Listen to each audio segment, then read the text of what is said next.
Right.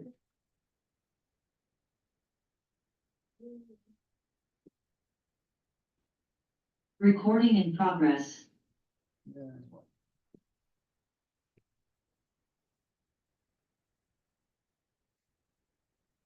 I have a mic right here. Hey, before we start, I would like to introduce our special guest this evening. I hope, by the way, that everyone did okay through the tornado and the storm. Cleaning up is a big effort. We all have to work together. We do have a volunteer group.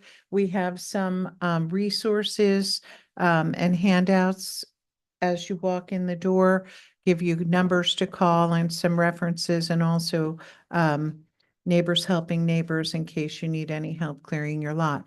But that said, we have special guests this evening from the Division of Forestry, which is right here in town on D Road. You might have noticed that there's a lot of smoke in the air since the storm came through, and we want to talk about best practices and what's allowed and not allowed, and also kind of partner with the Division of Forestry to do the right thing. So I'd like to let them take the floor. They have a mic. Thank you. You can hear me. I'm not used to talking into Yeah. mics, but my name's Chris Wassel. I'm the supervisor for Palm Beach County for the Florida Forest Service.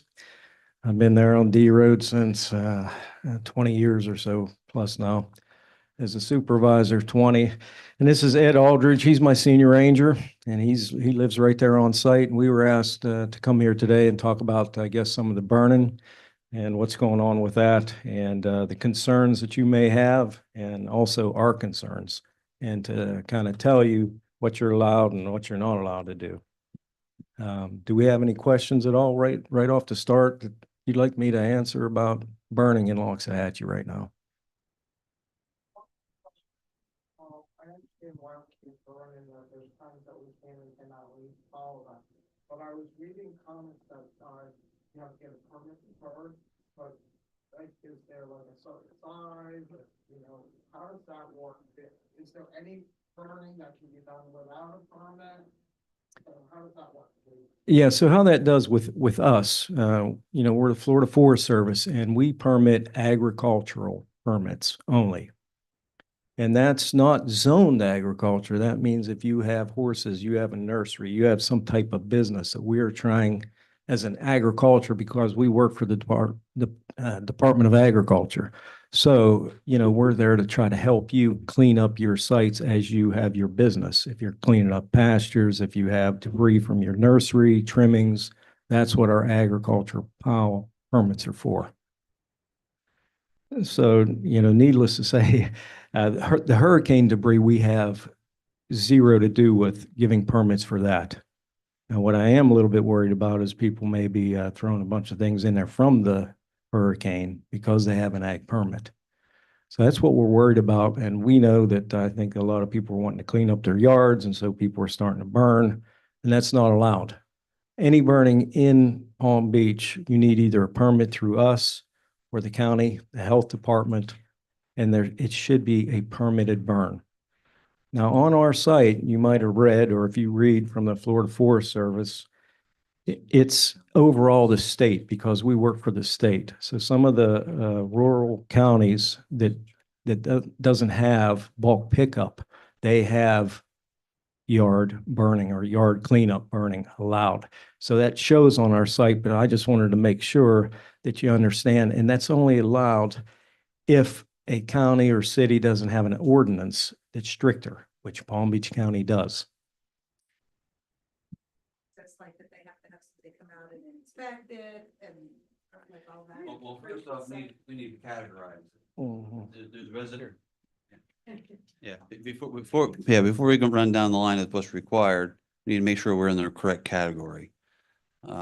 If you have a ag business, a horse farm, a nursery, or something else, then you need to do a maintenance burn. We want to stay ahead of that. And ours is ongoing and there's no charge. If you're going to go through the health department, if it's an initial clearing of a property, or you're going to put improvements on it, whether it's a structure, a house, a stables, or whatever, that most likely will go through the health department, and they will issue you a permit a burning authorization through them. Now, theirs, it's a finite amount of time. They'll give you probably 6 months or so to get it completed. And they'll charge you for that. It's a very small amount, but they're going to charge you for it. They're going to check, they're going to come to your property, just like we will, check for setbacks, make sure the pile is going to meet whatever requirements that they're going to meet, make sure there's no a wind restriction or whatever that they may have to do because of a roadway or somebody close by. They'll give you those parameters to authorize by. So, but if you're in Palm Beach County, the county has passed an ordinance that there is no open burning for residents. So if you don't have an agricultural business or you're not putting improving your property with a structure or a land clearing that you're permitted through the health department, there is no burning in Palm Beach. We know it happens. We know it occurs. There's burning going on currently, but that's not something I can enforce because that's county ordinance. I work for the state of Florida, not for the county. We can try to do an educational thing. If smoke is impacting somebody and you call us, I'm going to go out there, I'm going to talk to the landowner, but I can't enforce a county ordinance. It happens all the time, year round, but we get called to smoke complaints and we'll address it because it's a life safety thing. We don't want to just say, well, it's the residents, it's not our problem. We're going to address it. Hopefully we can have an educational thing and the problem will go away. If fire rescue is called with an unpermitted burn, then there's a penalty from fire rescue. Most likely, and if you're not getting, if you're getting nuisance smoke, and a lot of times we'll call, if it's several times and it's an ongoing issue, there are some steps we can take, whether it's we'll meet the health department inspector out there. We can call the fire marshal's office and we've had a roundtable meeting with everybody around a certain landowner to try to get somebody to comply to do it safely without upsetting the neighbors. Cause that's the other thing is you still own your smoke no matter where it goes. If you are a genuine agricultural business that we can permit or authorize under us, you call us, we'll set up a time to visit your site prior to anything else happening. We do it beforehand, not after. We'll visit your site, look at your contents, your pile, make sure we meet all of our setbacks.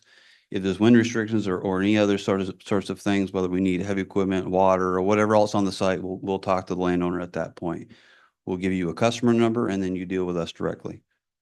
Fire rescue is supposed to get a list of all of our authorizations every day. So if they get a call to 600 D Road, they should look down their list and say, they have an ag permit, let's call Old Forestry. Let's get those guys over there with us. If it's a 911 call, they're going no matter what. A lot of times they'll call us after the fact, and this is a challenge that we've been dealing with fire rescue, is if they go to a smoke complaint or an illegal fire, they need to call us while it's ongoing as well. So that's a challenge we've had with fire rescue, to give us a call, to let our on-call guy go out there at night and help address it. And that way things don't get mixed up and miscommunicated. So we have residents, agricultural, and then the health department. So it's a little confusing. We're more restrictive really than Miami-Dade. We're more restrictive than Hillsborough, anywhere else in the county or anywhere else in the state. Things are done a little differently here. And it is confusing and it is a lot of different rules and different agencies to deal with. Now, I will say with the health department, through the county, they're very responsive. They're on the ball. And they're very good at what they do. And then they've actually expanded their department and we work very well with them. So just don't think, oh my gosh, health department. There's an air quality standards guy, Jamie Morales, who worked very well with him, and he's very good at what he does. And so is the rest of these guys with him. A lot of times we'll just call him. I've met him out on sites because we're not sure who should give the authorization, whether it should be us or maybe it should be the county. So we just met him out there and we'll talk about it with the landowner. Go ahead. So we have a permit. Hmm? One of the things that have changed for others, that think they still have a permit from years back, is that they need an inspection. every Right. 6 Yeah. months. Yeah. Re-inspections is important. Yeah. You have to call the day that you want to burn. and Each the day. burn- Right. Burn on that day, and they let you know what because of the weather. Right. So if you, yeah, And good. sometimes it's elsewhere. On that morning, and I don't, it's like they're telling you yay or nay. Right. Yeah, very good point. Well, because Yeah. every day, I guess every day, there's a, with the Florida Forest Service, if you have a permit through us, there's 3 supervisors, one in myself here in Palm Beach, Broward, and Miami-Dade, and that makes up our district. We're out of the Everglades district for Florida Forest Service, and we make a decision every day based on the weather for the day, whether or not we're going to let file burning out. 7 days a week. So that's part of the reason. So we want to, we watch that really closely to try to help landowners, burners not get in any. That's also good because you see some of the airflow that we is down below, don't see things that are higher. Right. We're not there. And so yes, every 6 months, if you get authorization from us, you keep your program going. If you're done in 6 months and you don't need a reinspection because you've completed whatever project it was, then stop calling. It's no big deal, but you're still within our system. You're still in there. Your customers' history will still live there. So next year, if you need to revisit and reinspect, we can just pick that back up and go. Go ahead. One of the things that we don't like very much in home front is because the sentiments always there with the front holes and everything, and you know, to make sure that. Well, and You know, I love burning right up and cutting wood, so. You know, and you guys get the permit, but right now, for some reason, the foliage is not being picked up. And that's an issue because, I mean, it's piling up and people are going to get desperate. And that's something that the town has to address. Right. But Just if you wouldn't mind, since we're bringing that up, I want you not to have to answer for that. The town is right now being collected as aggressively as we can. We are getting additional trucks in tomorrow. Our regular garbage company, Coastal, is a subcontractor to the disaster recovery company, Ashbridge. We have a site here. What we have done is we have put everybody on extra double time, and the governor wants anyone with over 100,000 cubic yards to be running 24/7. We're hopeful that we don't have to run 24/7, but we were told right at the outset it will take 30 days. There will be probably a mess, but the vendors will clean it up after it's over, and we have to ask everybody to be patient. So we have all hands on deck. What you're saying is it's not done for the proper amount, and you put out the additional amount. You can put out whatever you want, as much as you want, as long as you don't put it in the middle of the street, as much as you want. so like Chris said at the beginning, the posture of the Florida Forest Service hasn't really changed. The storm hasn't affected our daily operation. We don't make exceptions for, well, limited exceptions for hurricane debris. And it has to do with the way some of the rules are written. For example, we don't let people if you're burning on your property, you are not allowed to bring other material into your property to burn that as well. That rule is lifted for certain municipalities. So there's a collection site, and if they're going to burn it, then they'll have it there. There's other things go along with air curtain incinerators and then other inspections and health department authorizations and permits. So it becomes a bigger thing. They've loosened some of those restrictions for some of those types of customers. That's not the case here in Palm Beach. So I don't think the county is even going to burn in the vegetation. From what I understand, they're just going to grind it up and haul it off. Right. So all of it's going to be picked up, so nobody should be burning any of it. If you see it, or if you are impacted by smoke, we encourage you to call. If you're not sure whether it's residential or otherwise, just call us. And we'll make the determination. And if we need to elevate it to fire rescue or the fire marshal's office, we'll take care of it and handle it. I did leave some cards in the back. I'll leave a stack with Francine and with Mary. If you need us, get a hold of us, stop by. You're welcome. We're somebody in that building at 600 D Road, 365 days a year, preferably between 8 and 5, but I'm always there in the back of the yard. Any other questions? Mhm. All the rules, I think. Okay. Yeah. We're hoping that phone number never changes, so we don't have to have any. No, that's good. And so you all know, we do fight all of the wildfires too. We are a fire station, so that's. One aspect. Yeah, all the time, I'm sure there are a lot of fire, and that's a big concern of mine, if people start burning this and those get away. And We don't want people to get around there between. I just don't want. And the Florida Forest Service has always been pro burn. They want us to allow as much burning safely and as effectively and efficiently as possible, with the least amount of impact that we people around. And that's our stance in the letter can. So we're not trying to stop you from burning your yard debris. We're not trying to hold people back. We just need to make sure we do it on good days, with good material, and minimum good safety. Go ahead, Mary. I just want to thank you all so much because anytime we've ever called you for anything in town, you guys are like right on. So thank you so much for doing it. And we kind of put in on top of Brandon's meeting, but you guys, thank you.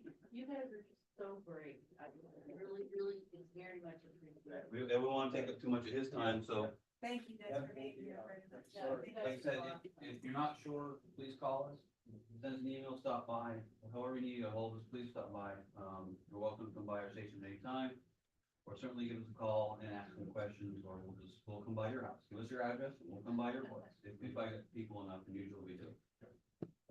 Thank you so much. Thank you so much. Maybe a stack of cards. Say hi, Laura. Will do. Okay? Thank you. Thanks for listening. Okay, Randy, it's your turn. Good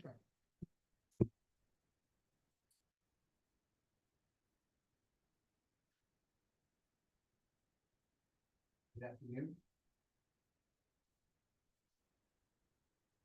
It's got to be green. Earlier. Okay. Good afternoon. All right. My name is Randy Wertepney. I'm with Keshevars and Associates. Here with me today is Kevin Van Arman with Keshevars and Associates. We have Tara Bamber from Ingenuity and Associates, Ingenuity Group. We are town consulting engineers. We've been working on various aspects of the town, but today we are wanting to bring a little bit more information to the public regarding the Resilient Florida project that has been underway. Yes. Yes, it is. Okay, so Resilient Florida is an FDEP, a Florida Department of Environmental Protection program. It is the goal of this program is to check the resiliency of coastal and inland communities throughout the state of Florida. So they are looking to see how quickly can a town recover after a storm event, specifically related towards major roads, hospitals, or other critical facilities within a town. So we're going to explore a little bit into that and try to get some feedback from the residents of the town regarding to some of the data collection, critical facilities, et cetera. Okay, so there are some key staff that have been on this project and working through. So here are some of those. There is a steering committee, members of the community, water management district, adjacent municipalities, and a council member are on the steering committee. The steering committee is doing just that. They're helping as far as guide the process of the study to make sure that we're trying to stay on track and focus on the town's needs.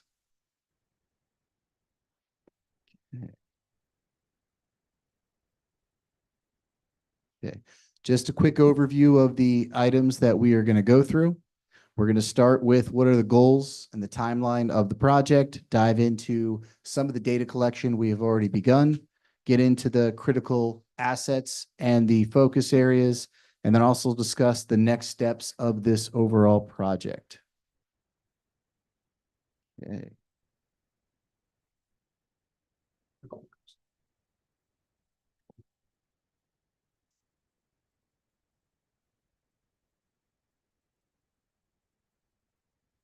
Okay, so the town has secured a grant with Florida Department of Environmental Protection. So they have released funding for this, for specifically a resilience study. Now, again, they're looking for how is the town going to fare versus certain stormwater events. They're looking at a 100-year event, which is considered a 1% chance of a rainfall event occurring within the state of Florida. It just so happens that in South Florida, we seem to get those a little bit more often than once every 100 years. So it's a large amount of rainfall hitting the town at any given time. And they're also wanting us to look at various other options. So the state is pushing this program amongst a lot of the different municipalities. So funding is available for that. And the town has successfully secured funding to enable the town to look into this study. Okay. So what we are looking for and what benefits we will get from this study is a GIS database. So this is a database that we could actually, we're going to field locate all of the culverts that are within the town canals and whatever ties into those town canals. We're going to put it in a database that is accessible by town staff so they can understand where certain culverts are located. At some point, those culverts will get assessed. Town staff will determine, hey, this culvert is in good condition, poor condition, so on and so forth. So they could utilize that for their capital improvement planning. So it's just an added benefit of what the town will get out of that. Part of the program is we need to identify every one of those culverts in order to build a model in order to accurately run different analysis within the town to try to get a good idea of what's going to happen during these larger storm events. So we're looking for long-term vulnerability as well. So not just, are we going to flood? Yes, we get so many inches of rainfall, certain areas of the town will flood. A lot of it is how quickly can the town recover? So another aspect of this analysis is to look at back-to-back 100-year storms. That has happened in the town, maybe not necessarily within the duration that they're asking us to do that. They're going to be asking us to do that within a pretty close period together. But I still remember, I think it was Francine and Jean that hit this area in 2004. Francis and Jeannie, Yes, thank you. you're welcome. Francine was in Louisiana this year. And that was easy. Yes. Okay. Excellent. Okay, I already went over the digital inventory a little bit out there. And again, it is something that Richard's going to be able to utilize to help with capital planning and budgeting for those capital improvements. I believe we identified 600 culverts more or less within the town. Now, that's not necessarily 600 culverts that are owned and operated by the town. Those are 600 culverts that either connect to the canal system or are within the canal system of the town. Okay.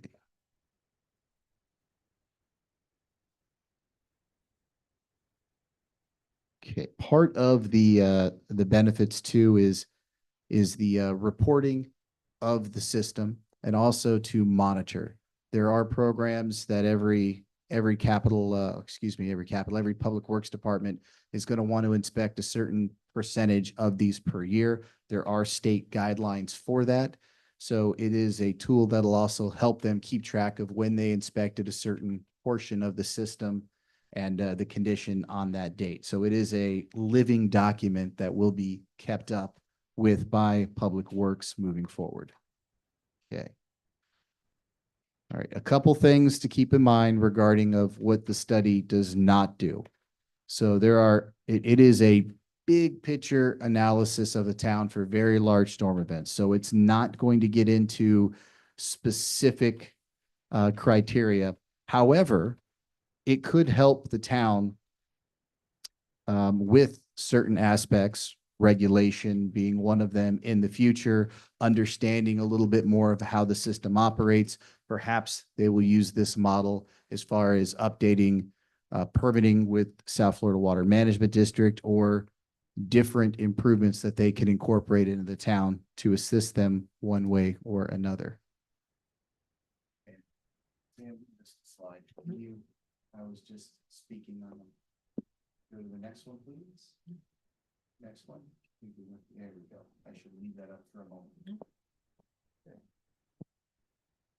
Sorry, this was what I was speaking on just a moment ago. So this is just the list of items, what the study does not cover.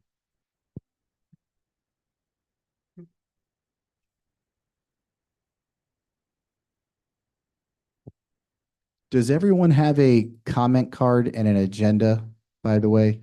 So there is and I probably should have made mention to it. There is a spot that you can comment specifically on a slide. If you see a slide number, we wanted to make sure we put every slide number there in case we need to go back to it. And there will be a question and answer session. That is really the purpose of this, is to get feedback from the town and to help us get a better understanding of some of the knowledge that you have and can share with us.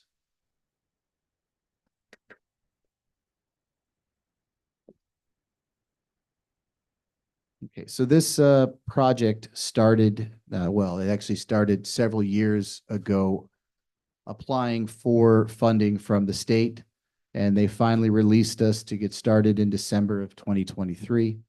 A steering committee has been assembled, and the data collection has begun. We've picked up a lot of information without the town. Both Keshevars and Associates and Ingenuity Group surveyed the culverts and the canal system within the town, and have used that for this analysis. Can we go 2 slides over? Probably don't need that. Okay. Above and beyond picking up some of the information that we have, we've gathered information that is publicly available. For instance, Palm Beach County. Palm Beach County has a great database, and that's what we're utilizing to get property boundaries, just going directly from their GIS website. So there are roads, property boundaries, and they also have the source of the LiDAR information, which is the topographic data used for the majority of the town. Historic aerials were also downloaded from Google, University of Florida, FDOT. They have records for that. Soils maps were taken from the National Conservation, Soil Conservation.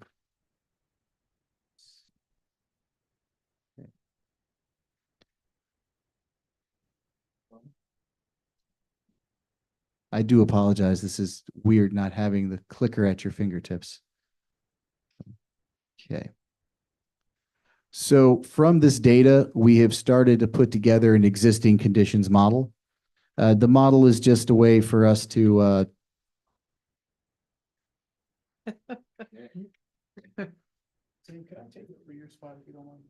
Sure. That's gonna work really much better. Make Sammy sit out there. Right. Comment on good slides. There are gazillion slides in there, and how would I know when to hand in I don't have what she has as a slide per slide. If you see one more. And having a comment card filled out at the same time. Yeah, take notes during the presentation. At the end of the presentation, you hand in the comment card and then you can. Is it not accessible? Didn't you have handouts? There are handouts and And the slide, don't the slide numbers on the bottom of it? yes, so this can be posted to the town's website tomorrow. So yes, the graphics that we have and the presentation, the town is able to put that. Oh, okay. Go ahead and make a copy of that one, we'll hand it out. You want to grab there's a PDF one that can just be printed. Yeah, we'll make a copy and we'll hand them out right now. Okay. You're welcome. You're welcome. You ready? Yeah. Yeah, Richard can do that. Okay. Go on.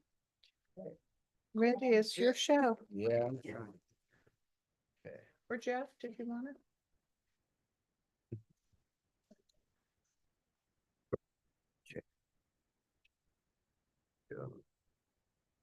All right, so the existing conditions model has been pieced together with a lot of this information. So the pipes that were surveyed in the field, along with topographic information, cross sections, et cetera, and it's pieced together that way. We're using tailwater. Tailwater is the the water elevations anticipated during the storm event within the C-51. The entire town discharges south to the C-51 canal or the Palm Beach Canal located on the south side of Southern Boulevard. We have information from South Florida Water Management District of the stages in the canal during a large storm event. So that's sort of our tailwater condition. We're also utilizing rainfall information from the state, as well as projections from NOAA to help with this study. So NOAA is going to require us to look at, well, I should get to the next slide when we talk about the future models, but okay, so here is an exhibit. There's also a board in case anybody wants to walk up and look at something close up. This PDF, a PDF copy of this map will be uploaded to the town's website tomorrow as well. But this is essentially the LiDAR information. So the county flew the entire limits of Palm Beach County, acquiring the elevations of the land. And that is used for the basis of this analysis. So there is a graphic that you see on the upper right. It kind of shows you the high and low boundaries of the site. And it is done in a way where anything in dark blue represents very low-lying land or a water body on the date of the flight. Anything in bright red represents higher elevations. The county takes this information after they fly it and they process the data. So the data gets processed and they'll weed out what they feel are anomalies in the data. For instance, if there's a building roofs are pulled from this data and filtered through. So it's filtered to get the best available representation of the ground, the land, that is, yeah, the actual grades, not necessarily when they shoot this data, they'll get information from the top of a tree. So they filter through it and they remove any erroneous information that they can find. Okay. From this information, we've kind of subdivided the town into 197 subbasins. It's a little bit more than what was anticipated, but it's separated this way based on how the canals are operating. You know, a lot of properties are adjacent to one canal or another. So believe it or not, most of these basins are halfway through. However, the LiDAR information giving us the highs and the lows of each property helps us to subdivide, maybe shifting drainage to one canal or another.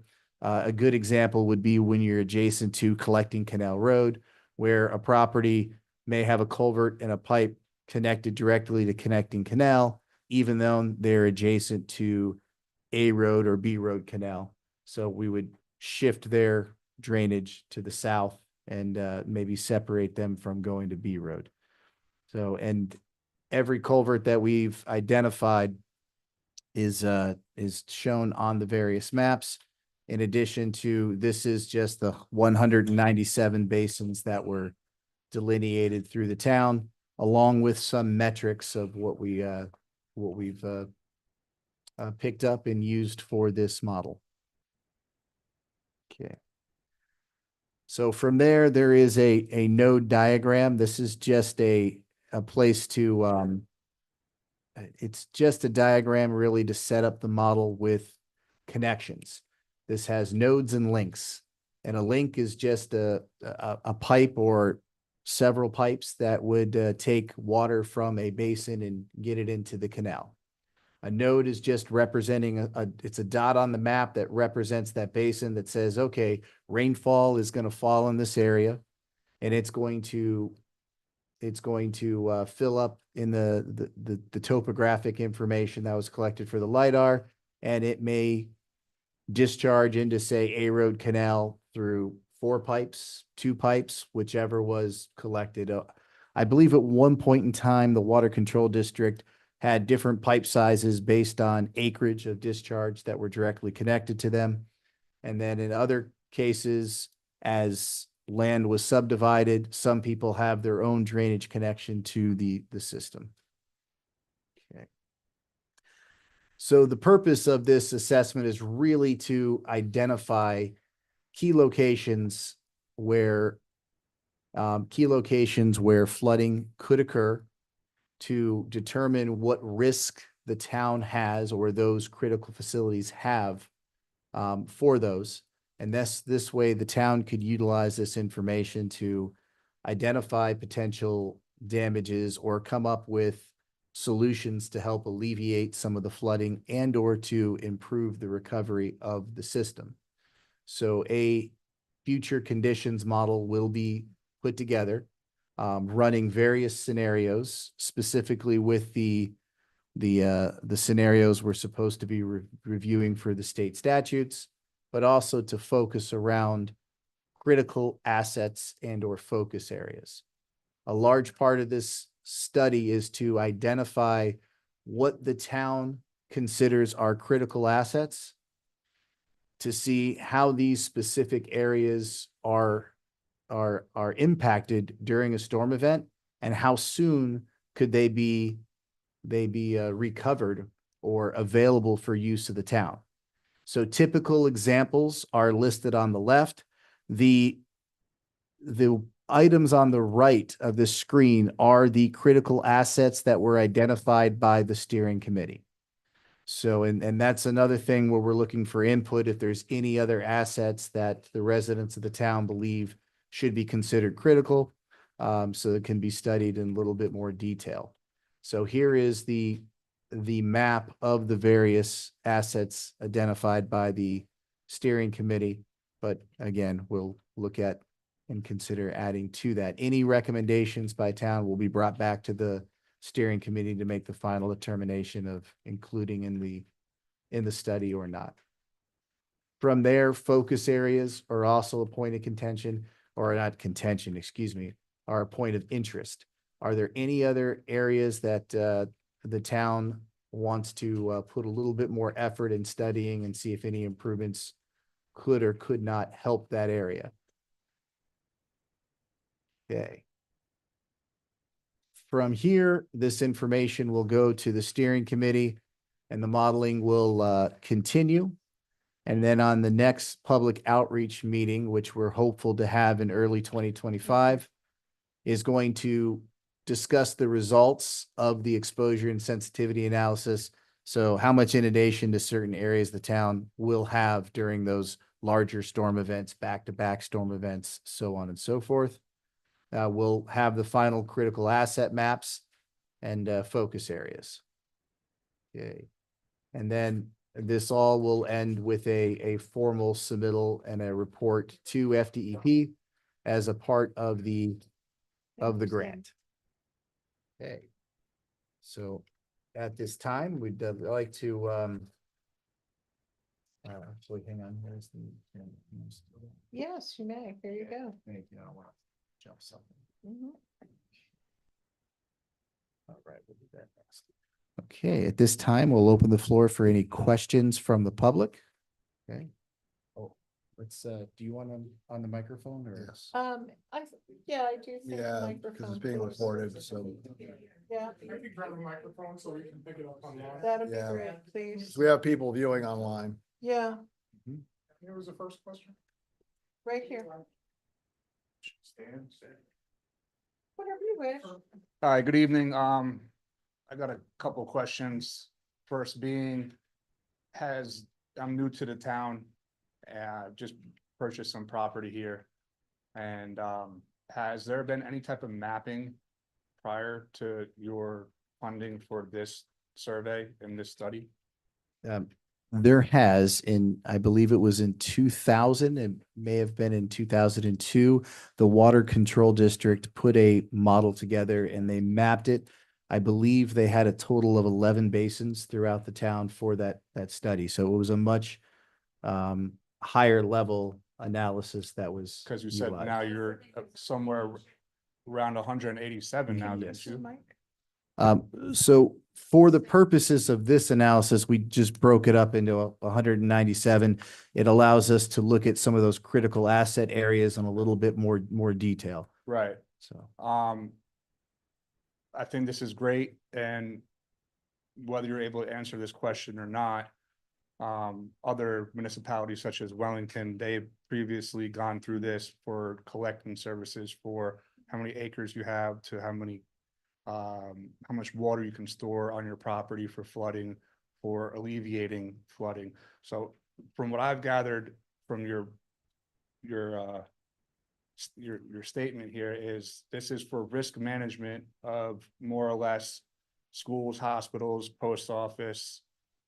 So as a resident, and I understand everything you're saying, as far as all the collecting culverts that go to the canals, who's, because it in here clearly says that this study and funding is not for cleaning or keeping up with the culverts, which if you ask me, I was here last Friday asking these questions. This is why I came here. I didn't even know this was happening. Who's responsible for cleaning the culverts? Who's responsible for cleaning the culvert pipes underneath the driveway? Because that is a big reason for part of the flooding. And that is, I drive down F Road, I drive down C Road, D Road, and the amount of trash that is just bundled up inside the culvert pipes and the canals is a restriction. I'm thinking out loud here. This is great, it's needed, but what is going to be a long-term fix? So part of what this study is doing is inventorying all those culverts. We did mention that. And when the public works staff looks at these pipes in the field, they're going to note whether or not they're clogged, they're not, so they can get into a capital improvement program to whether they need to be replaced, cleaned, et cetera. As far as responsibility for different culverts, it's going to depend on a number of things. And Richard, I'm going to take an attempt at answering this, but please be at the ready to respond. Richard's the public works director here, who's responsible for maintaining what is considered a town or a water control district culvert. Anything that is running within the main canals, so those larger culverts that would cross a public road, are typically operated and maintained by the water control district. Some of the culverts that cross the roads are there by permit.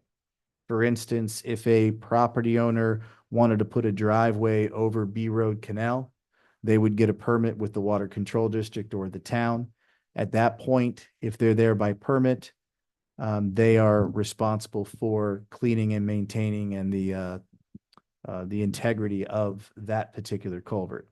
So it really depends. Areas like Gruber. Gruber has, and so does, I think, Compton, Bryan, Marcella. They have homes that are adjacent to a roadway with a ditch that sort of runs east and west for the most part, and then will discharge into one of those canals. Yes. So on something like that, it really depends on the rights of the water control district / town to operate and maintain that system.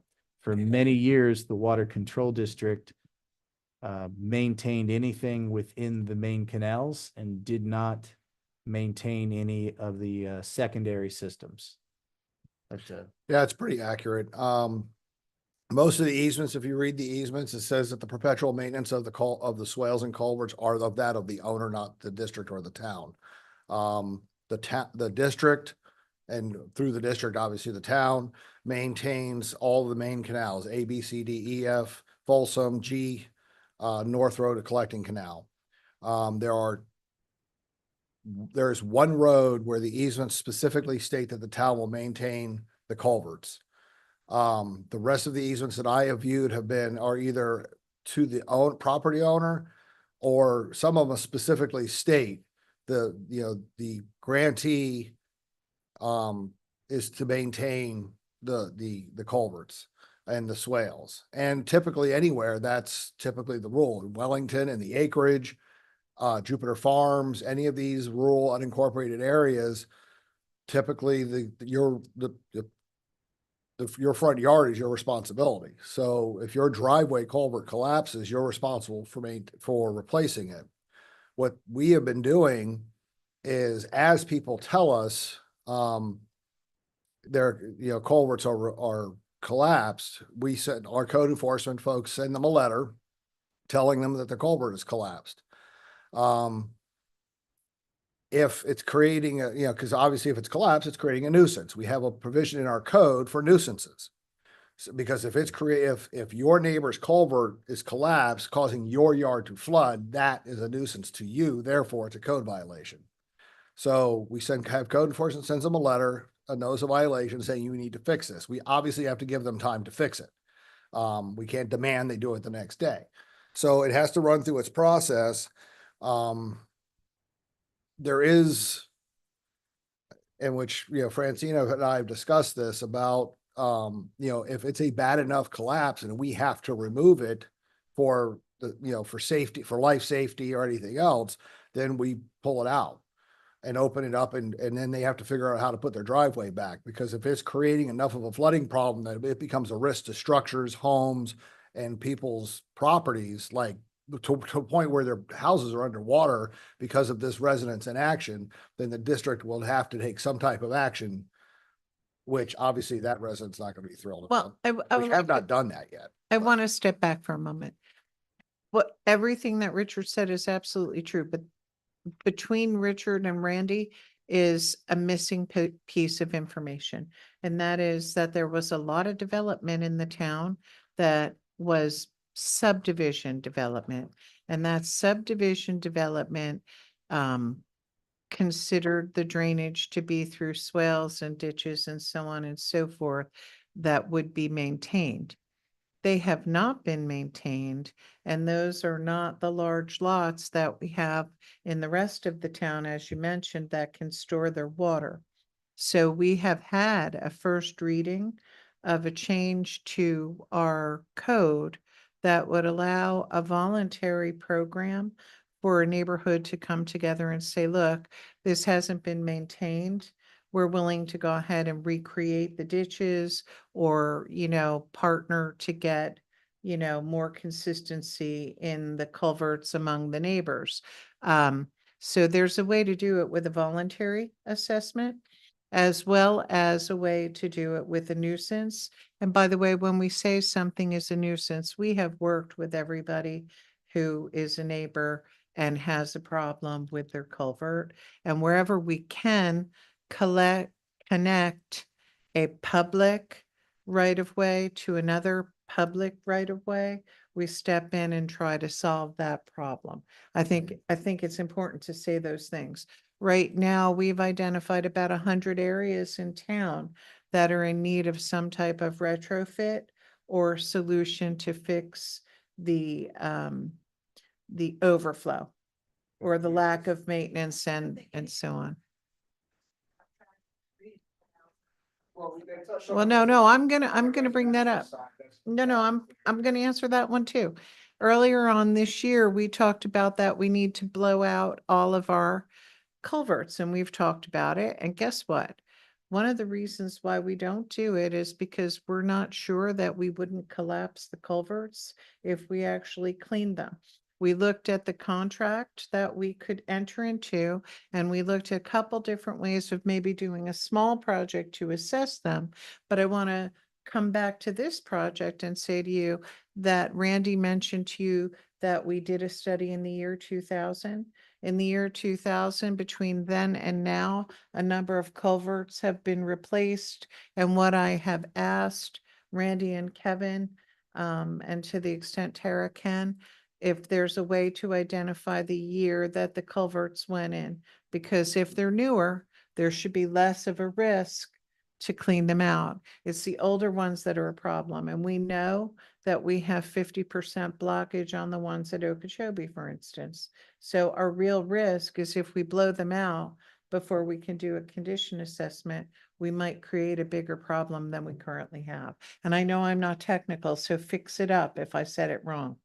No, that's about right. We've looked at a lot of the culverts. We try to as far as the subdivisions go, we do our best to make sure the connection between the road, the subdivision and the main canal is clear.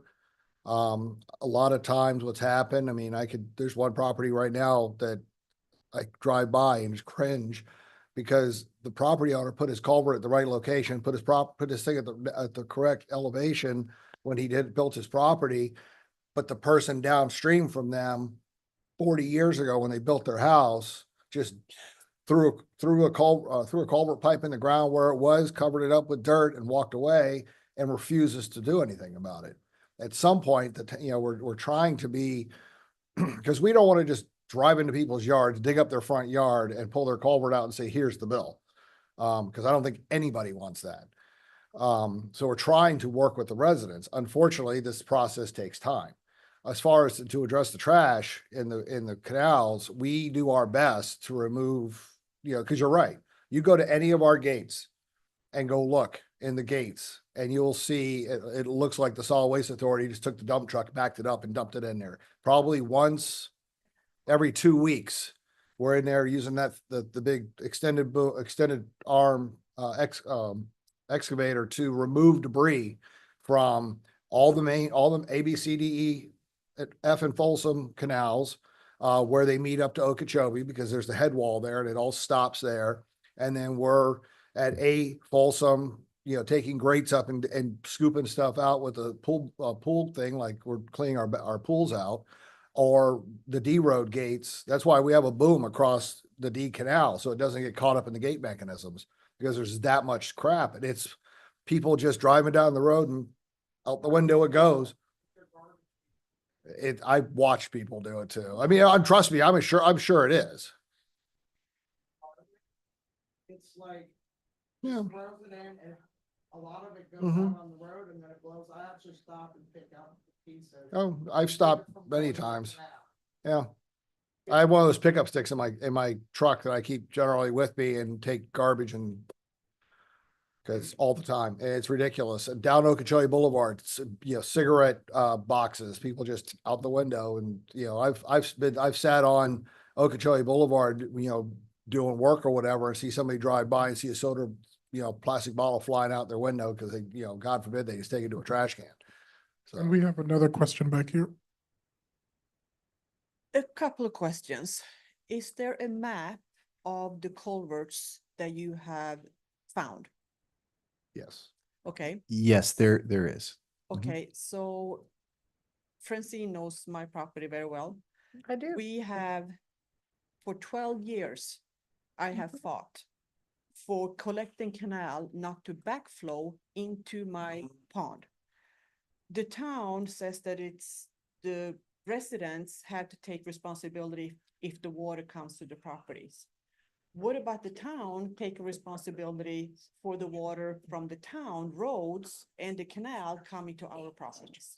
They need to be clean, need to flow. Yeah, but I paid for culverts to put in on E Road and Sixth Court. She does. They have never been done correctly. I backflow, if the collecting canal is not low enough, the water comes back to my pond. And the swale has not been maintained in years.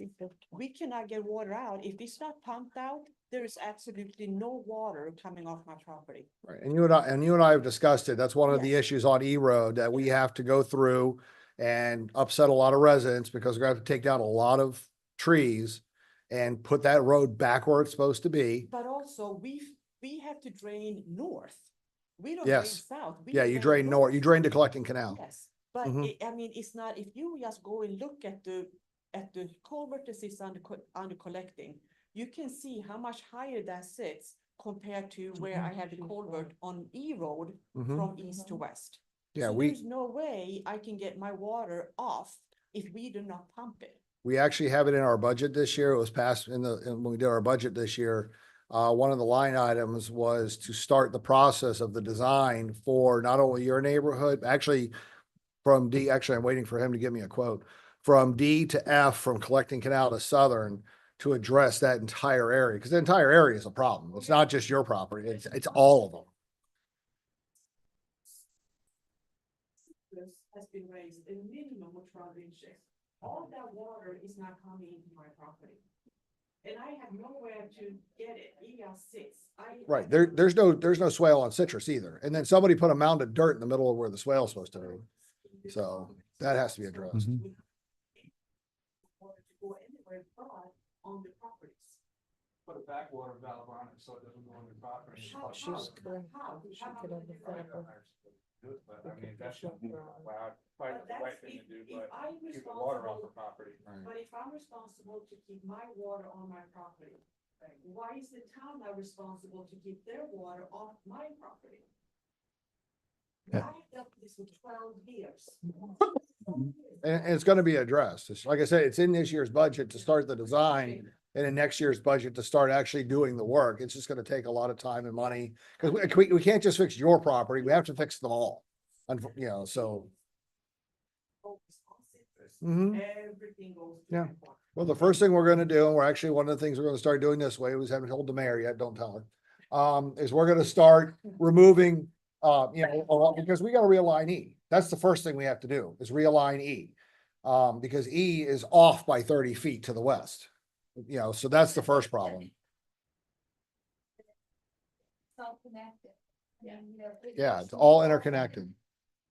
She Well, can't and say- everybody, but if the swales were. She used to have- Correct, but that's what I'm saying, it's all connected, it's She not used just to own one issue. the whole Yeah. It's like 100 She years ago. actually Yeah. built a gravity line And this, and it's and all get her connected, her and to so, their and it's, property. it's like, honestly, But it's in, You know, the- it's in the bought tens and property. hundreds of millions of dollars, but we gotta go, So whatever. it's up to collect it now and then collect No, it. I know, This is where- I'm familiar with your culverts from way back on the water control district. Trust me, I know the issues you've had and I addressed them back when I was on the water control district initially, when it was put in incorrectly.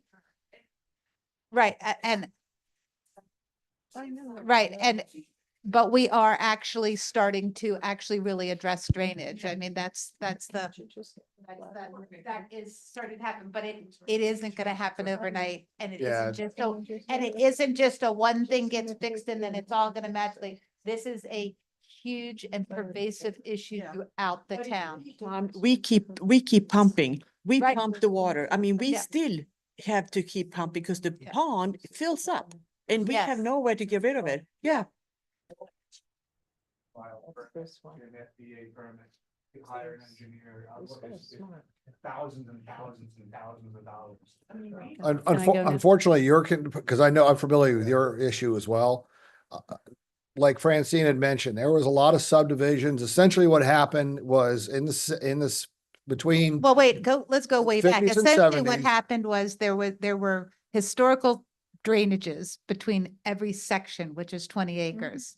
And then as things got developed, like my neighbor to my left just developed his property and he planted calusas in the historical drainage ditch. So now that whole side of my property floods, Right. So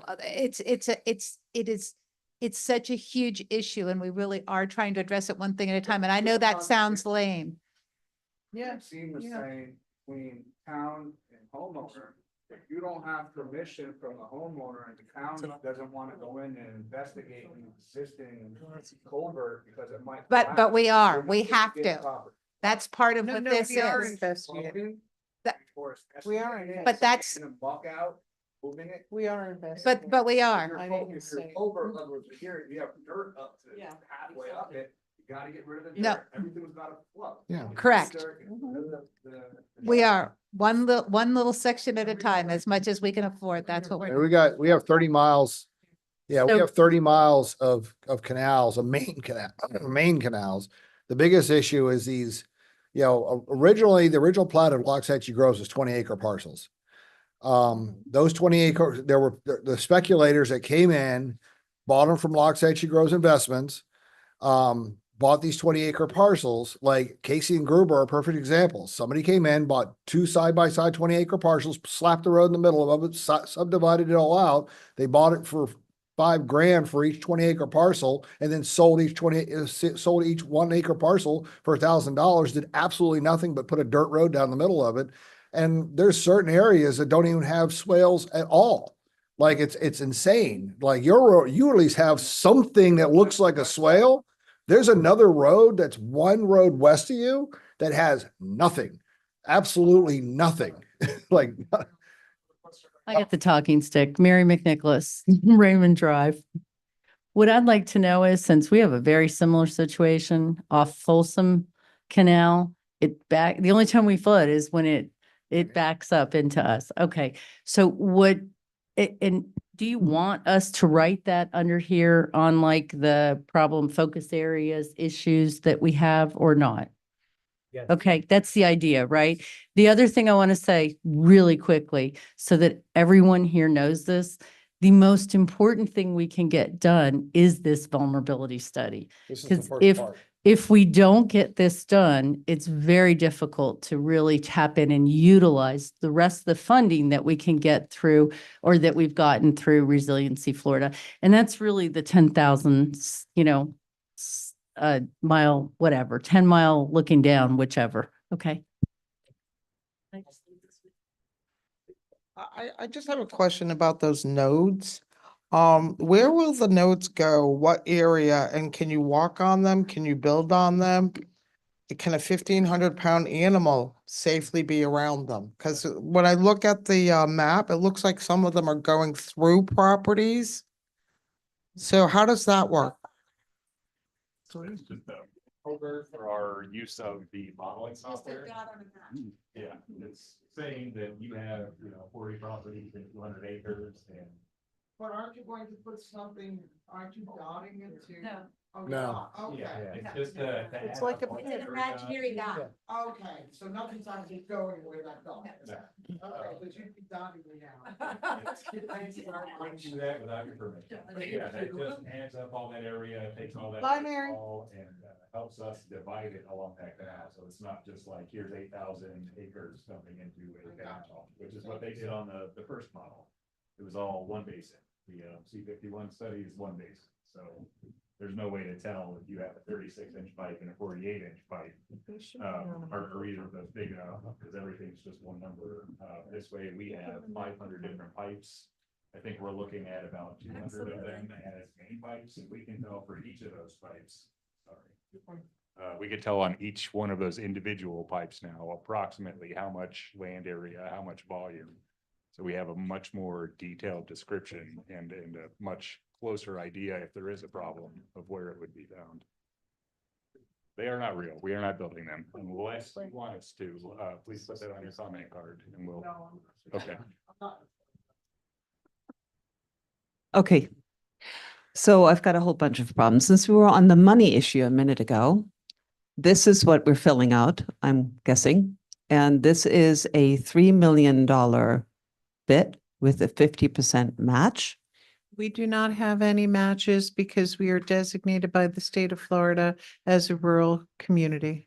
So we do not have to match. The $3 million, you don't have to match it. We don't have to match any state funding.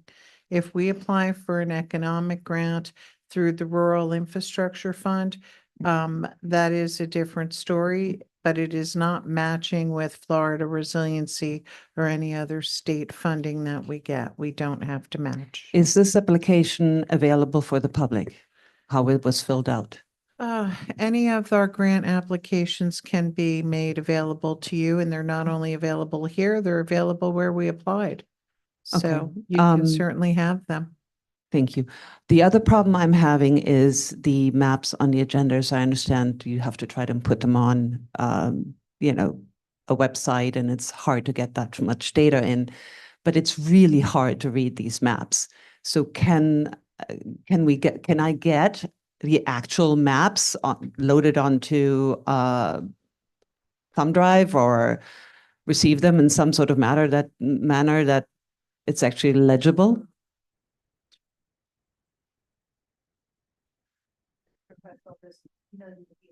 And what time will that emailing it? You won't be able to email this stuff. I mean, I'm happy to come in and get, but it's not The person who does gonna it come for you through is right email. behind you. Okay. No, I'm not going to email, but I'm happy to come in and fill out the paperwork and bring a thumb drive, if that's okay. Okay. Ask for Sammy. Sammy, okay. The other thing is, the question I have, really what makes me incredibly nervous is your nodes map. And you've shown it, the original one, I think, was page 17 on your agenda. Now I think it's 16. That nodes map, the gentleman next to me just said, oh, it means nothing. Well, it means nothing, yet your legend shows nodes drawn in from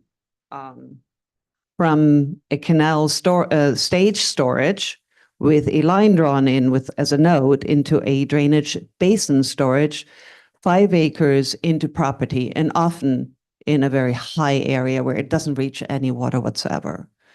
And it's drawn through, I mean, G square is a perfect example where it's just drawn through diagonally in all kinds of places. A marker for what? The study. Area. It's a area of study. It's the amount of area that's going from here to there. It's an imaginary marker. Yeah. Then you would draw a box and say, this is the area that we're covering here. There is a box there. The dark black line is the box. You've got dotted lines in there. I mean, which is why I'm exactly asking for these maps to be seen properly, because frankly, you've got me losing sleep over this. The easiest way to explain it is if you're trying to figure out how fast the water out of your shower is going to drain, you need to have that rectangle. You're not going to use the entire bathroom to figure out how fast your shower is going to drain. So you subdivide the room into 2 pieces. And you happen to have this Just using person that as an or example. that person or this person's property, and it has no meaning whatsoever. It's covering, It's random. I don't know, how many acres did you claim it? 150 acres. And yet, when you look at certain areas on that map, it seems to have none of them drawn in, and other areas have a whole bunch drawn in. I mean, I can't make heads or tails out of this thing. Varies depending on how the outfalls are. So if there are specific pipes sticking out, and it's easy to say that these 3 properties end up in this canal and there's only 1 pipe coming out. So your canal stage storage is an actual culvert that you're assuming everything is going to? No. Or you're just saying this area is received by B canal or E canal or whatever, C canal? Is that what you're trying to say? Sounds more correct to me. Yes. So these Because- canal segments might be 500 or 1,000 feet long. And the entire length of A Road doesn't drain into 500 feet of the canal. We split 500 feet of canal with about how much properties on either side of it. I mean, It's- usually a node means you're going through some sort of pipe or some sort of device to something, right? That's if you look up the definition of a node. So the wording, the choice of wording, the node diagram, I understand it's not a map, it's a diagram. It is very confusing. And there's one thing that Underwood told me way back when, and that was we draw up a map, we put it aside, and later on we decide, oh, you know what? That was a great idea. Let's pull it out. And when you're drawing into private property like that, you make people a little nervous. It's a way for them to And- study how, It is not well described, hasn't been well described in your agenda, hasn't been well described in here, frankly. Yeah, the node, that word specifically is what it's called in the modeling software itself. That's Yeah, but the end of it is the drainage basin storage. Whose storage? it's where the rain falls. The rain falls on property. We have to figure out how it gets off that property into the canals and is dispersed. Right, and the instead part of the using problem entire is, Town, you subdivided into, what was it, 100 and something little basins all over the place, because it makes the math easier and it makes it more accurate. well, I mean, Not even a low part. no, Where the no, rain exactly, there's falls. not saying that. No, No, it has that's not nothing what to do with any of that. Basically, the rain falls out of the sky. Right. The rain falls out of the sky, hits the ground. It's got to go somewhere. So instead of, So then you Instead should of have trying- drawn a box with a line to where it's going. there is a, I mean, that's the dark black line. That's the box. I'm reading your ledger. I'm reading your legend on the side on the top and the way. Nothing's going to, you need to then. Right. I have the markers talking to then stick, sir. reallocate Sir, I'm them not done. To that 500, not done. I'm sorry. Yeah, essentially what it is that it's a way for the modeling software to study the way the water leaves the properties and into our canals. And you're And it's- assuming there's some sort of There box has to be supposedly, assumptions. and it's not clear on that map. Without going So door to I'm going to door just and say that serving- very loud and clear, Well, that to me, looking at that, and I did maps. I did all kinds of visual work, and I can't understand that as what you're saying it supposedly is. So that's an issue. And I've literally handed this map to other people who don't seem to understand it and say, can you explain this to me? So That I can't again, help that. that map of your node diagram makes me incredibly nervous, and I've been losing sleep over it. well, So I I'm wouldn't lose here sleep to over tell it. There's you, No reason to lose sleep. over it. I sure hope not. All we're I trying sure to hope do. not, but all I we're- am All the purpose. not comfortable. This entire exercise, the entire purpose of this is to better analyze the town's needs, figure out, okay, these 5 properties based on the size of the existing, because we went around and did it, figured out where all the culverts are. We actually, Randy and I were trying to find that map. We have a map that shows where every single culvert was found going into major canals, into our main canals. These nodes are based off of those culverts. So let's say your property has a 6-inch culvert on it. We're not saying it does. I'm just saying, just for example, Just it has a 6-inch culvert and it's the only culvert for 40 acres. And then the next 5 properties down have a 48-inch culvert. Well, when they run the model, they say, okay, well, we know that these properties are all going through this 6-inch culvert, and we know these properties are going through this 24-inch culvert. But we know that these properties are going to need in order to get rid of the water at a certain rate, we're going to have to increase the size of that culvert. But the property next door might actually have more capacity to aid this property. So then with minor changes to our system, might be able to fix that. And then we can go to the state and say, okay, we have figured out that X, Y, and Z needs to occur to fix the problem in this neighborhood. Give us a grant for it. And well, water flows south-southeast. And Water flow, whatever we've direction had, it comes well, from. yes, there's the point where the least resistance and so forth, but underground, the direction of water flows south-southeast in Florida. And Say in front of St. John's River. there you go. So are you at some point in time planning on getting any easements or look for property given for any of these nodes or any of this? Is there any other purpose for having drawn up what you drew up? So as far as these nodes, no.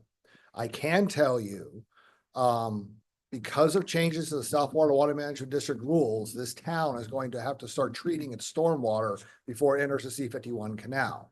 Well, it'd be nice if we stopped allowing so much commercial to go in, and also Southern to go back into the canal and all the other issues, I'm not going to get into all of them today, but Regardless of and actually it's the agricultural more than it is the commercial. yeah, that's always Right. the claim. And The- sharks are on Prozac the- because of cows. I know. The sugarcane farmers are doing the same thing. The it's- sugarcane farmers have done a fantastic job at cleaning their water.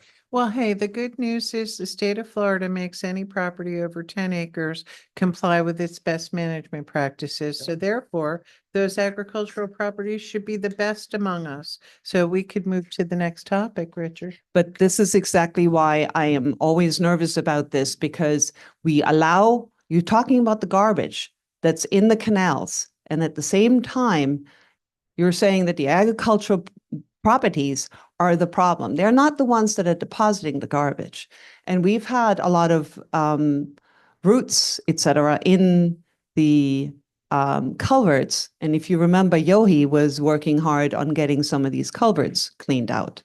So anyhow, so the justification for you to go and the need for this water store is actually what you're looking for in these meetings. You're trying to find out, get public input for this extra water storage, or what are you trying to do? We're trying to find out more information on the town. Is there any history that we should be aware of areas that are on constant inundation, that are flooding during storm events? What is the public's perception on the critical facilities that were identified by the steering committee? Are there other things that should be considered that need to be evaluated in more detail and protected against larger events? That way they're available to the public when they are needed the most. Okay, then the other, you had talked about the drainage basin boundaries and how somehow they're different from the past of what was done. How did you figure out your drainage basin boundaries and the receiving canal placements? How did you determine that? Ariel? A number of tools were utilized. So property boundaries are one of those tools. Most of the residents within the town, specifically the larger 5 to 20 acre properties, have their own independent system with culverts that connect directly to the town's system. The placement of every one of those culverts that we found leaving private property, entering into the town, were a consideration, as well as the topographic information from LiDAR. If we were able to look in and see that there is a clear divide from LiDAR information that says, there's a very high ridge point, it'll be in bright red. Okay, that's an area that water likely goes east and west of that area. So it's a number of tools utilized to approximate the boundaries. Who were the engineers and surveyors that have worked on coming up with the data? Okay, so the LiDAR information was flown by Palm Beach County. I am not certain which consultant they used to pick up the topographic area of the town. They do have that available in their public records for that flight information. The culverts were surveyed by Keshevars and Associates, our office, and then the canals, cross-sectional information of the canals were picked up by Keshevars and Associates, as well as Ingenuity Group. Okay, and Ingenuity Group did the south side of Okeechobee and you guys did the north side? Is that how it was split? That is correct. Okay, Mhm. thank you. Do we have any other questions? All right. I do think that the information we're collecting from people tonight is exactly on point. I absolutely do think it's on point. And you're just telling people what they already know, though. No, I Well- know, Oh, but now we can get money for it. Well, the issue, Well, I have one more thing You'll to, hear it. yeah, the issue is getting, is this is the first step for us to be able to get the grant money. Yeah. The state will not give us grant money without this study being completed. Once it's done, Talk to other municipalities, Wellington, this is the first, they did the same thing. They've all done the exact same step. We are just now doing it, but Wellington's done this. Indian Trails has done this, all these other municipalities, On the ocean, and they have better drainage systems than we because they drain right to the intercoastal. Well, I mean, required to hold. There's a hole. water on your property for a minimum of 6 hours. Right.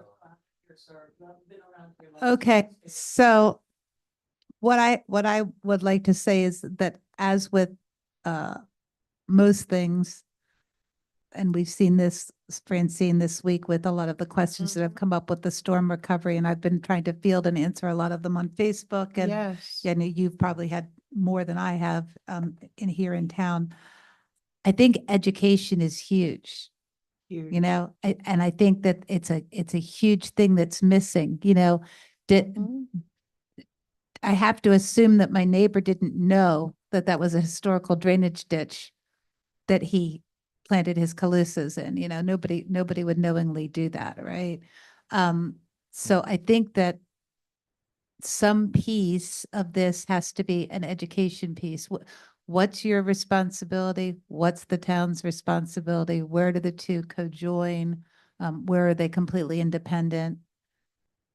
How something as simple as planting a row of trees in a drainage ditch can affect not just your next door neighbor, but properties for literally miles around because it changes the flow of water and doesn't allow it to drain where it needs to drain. So I think that that we have to put an education, my main comment is we have to put some kind of an education piece that actually gets out there, that actually gets seen by people. And that's huge. I mean, I don't know how many people are watching right now, but how many people are actually here at this meeting? Hopefully there'll be more people here on Saturday at the second meeting, becoming part of the process, but also then getting those results out there before we actually come to a solution. Okay, thanks.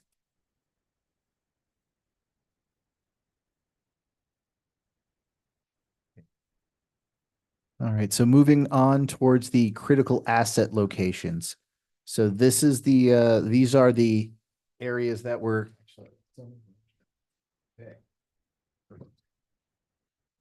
These I are, actually think this is an important point of this conversation because this week, actually, I'd say the last month with the rain events and the two storms, we really got to learn a lot about what's in the town. And I think that our list of critical assets is a lot larger than what we have heretofore looked at. So I think that whatever anybody can think of and share with us, we need to consider. For instance, we do not have the various animal sanctuaries on there. We do not have the various animal rescues on there. I'll just throw that out there. And we've been actively engaged with them this week as they were of primary concern for, loss. Yeah. Critical asset is, in my mind, is something like the hospital. Right, the town right. hospital. But you've got a valid point in that it's Right. places that may need immediate relief Yes. because they're housing large amounts of animals and. Yeah. But Right. another category of Yeah. that, Yeah. considerations is Mhm. particularly hard and Well, and Reed, not the yeah. business. Mhm. I have at the time chickens and pigs, whatever that I have that I have to take over anybody else with a certain amount of horses or animals to take care of. I think that somehow we need to be able to identify that, like these people need water like right away and these people need whatever right away, to take care of these animals, especially when the electricity's out for long periods of time and things like that. So some kind of a secondary category. I wouldn't call it a critical asset, but that's a little bit of a different terminology. Vulnerable sites, Maybe. vulnerable sites. Yeah, I don't know. Why are you laughing, Kevin? Candidates for the focus areas, and I think that's what that is intended to do, is anything that is Mike. concern to the community, you can speak out on. Critical asset is defined. How about vulnerable sites or something like that? Sure. Yeah, critical asset is specifically defined in the statute, and they give you a list of what those are. So you're right that it wouldn't fall under that title necessarily, but yeah, focus areas, that's perfect. Any comments you have to include those areas, we'd love to know. Well, I think Reed needs to be on there too. Freedom Associates, Yeah. and there's another vet, yeah, all the vets, Yeah, Answer, even the Answer, vets for yeah. people. Well, Answer does quarantine. Yeah, so maybe Yeah. they need to be on critical assets, because Yeah, yeah. veterinary facilities and their agricultural Yeah. community are pretty critical assets. I agree. I agree. So you need to identify all the, Dr. The Newkirk, is that her name? Dr. Newkirk, Dr. Reed, you have several, but that was, Dr. Grossman. Yeah. my point was that, actually that you just picked up as an agricultural community, you have farmers who are losing their entire crops, Right. et cetera. But the reason we have worked this far is because we had our historic district and our historic drainage. And every time we mess with it, we create an issue. So some of our newer policies are actually trouble. Well, I want to be clear because I said before, and I obviously did not say it clear enough. Our goal is to retrofit the historic drainage. That is our goal. Those 100 areas that we have mentioned are the areas that have not been maintained as they should be, um, relative to their original historic purpose. So that is our goal, to go back and retrofit what should have been maintained. Remember that we had pumps on the north side. We definitely know we need pumps on the north side. We have been talking about it and we are hopefully going to get a pump and some weirs and some impoundment area to keep water in the north. We did put it on the long term. It's part But of the right $80 million. now, right now, I think what we need to do is identify what, as we mentioned, is vulnerable and or critical for us to protect from future climate change and, floodwaters. I got two out of those three veterinarians. There was Reed Grossman. What was the other? Answer. Answer. Dr. Club on E Road. Yeah. They do, Grossman on Folsom. Yeah. Yeah. Yeah. I definitely agree, the animal rescues. Yeah. What about the hobby breeders? Because we do have hobby breeders. I don't dispute that. No, I don't dispute that. Dogs, you know, I mean. Yeah, well, so I think we're gonna have to do it based on the equivalency of hospitals and urgent care and that type of thing. Yeah. Yeah, there's, I think that's what we have to do for the first cut. I guess our grocery store found is really the Publix, or Publix and all these others should probably be considered citizen too, but getting food to people. I know that they're private businesses, but kind of important to be able to get food. Okay. Well, that said, the gas stations would be too.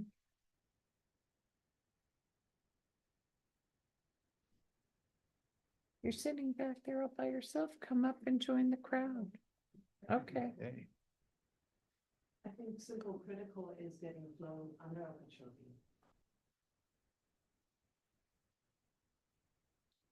I believe the town has two challenges associated with that, getting flow south during a storm event, but also keeping water north during droughts. So it is something, and I think that's where the pumping station is coming in as a long-term improvement. And yes, that is absolutely being looked at. Okay. Mhm. And I think we have grants out for it too, right, Francine? We do. Mhm. So that'll pump it back north. Yeah, pump it back north during drought. Okay, because my canals are constantly Correct. blocked during that. Mhm. And I told I could use it for irrigation. It's the water. Yeah. It's Mhm. there, it just has to be funded. Mhm. And at one point in time, there were weir structures north of Okeechobee. That is something being looked at to reincorporate. And another consideration too is during the dry season, compared to the wet season, yeah. Yeah. And then once you're about the higher water, you put down before drought, and then it helps pull the water up on the north end, but then the canals were dug too deep, and then the weirs were not effective anymore because of that. Sorry, upon a time, a lot of the weir was. Yeah, thank you. Once upon a time, Major held a lot of the water for us. And now it's the opposite. So they pump up when they, or they keep when we need it. It's because of they've developed and it's affected us. And even while they're building or lowering the water tables, it's something that. we need to be aware of and make South Florida Water Management aware of, because it's affecting us really. It very much did so. And we did speak, your staff, they even got us involved to set up a meeting with Water Management District because they were dewatering those lakes and they were drying out your wells, not even just your lakes. Yes, yeah, it was impacting your water supply. It was something that, to be honest with you, Water Management District should have had them take more provisions for the impact of the town. But they did ultimately incorporate some once the town shook the doors of Water Management District and had them look at it. But yes, that was a bigger issue. Their majority of the lakes from Westlake are installed now along that north boundary. However, there's still portions that they may continue. So yes, I hear you. And that is something that'll have to be looked at when Westlake develops. I think it's the Silver Lakes. Okay. Yeah, Yes. Silver Lake. Mm-hmm. Ryan Lee, I'm sorry, Ryan Lee was down. Okay. All right.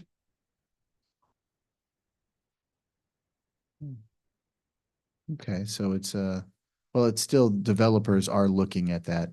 Pulte has looked at that property, Coulter has looked at the property, and I'm not certain who has it now.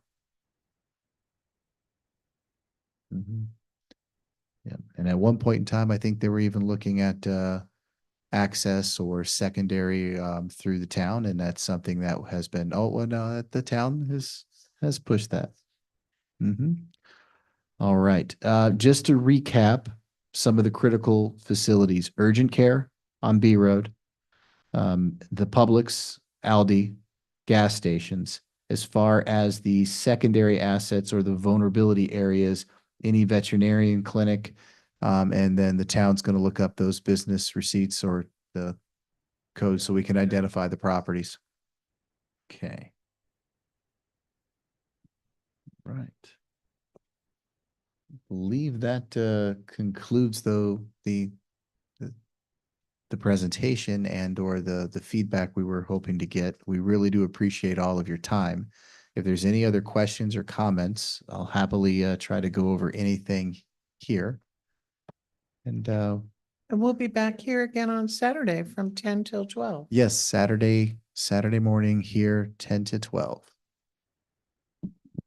Thank you guys so much for explaining everything. FYI, if anybody knows anybody that needs help recovering from the storm, we have flyers for Neighbors Helping Neighbors out there. Please go to our website. We have a whole list of resources. We also have a flyer out there with resources. Saturday, there will be, I can't remember what it stands for, but it is a bunch of groups that will assist with recovery, including United Way of Palm Beach County, American Red Cross, FEMA. They will be at Village Park in Wellington. And additionally, we expect to see FEMA having mobile access here in town on and off in the next couple of weeks. And we also have volunteers that will help you all, if you need it, fill out any FEMA and insurance paperwork. So God bless. And if you need anything, let us know.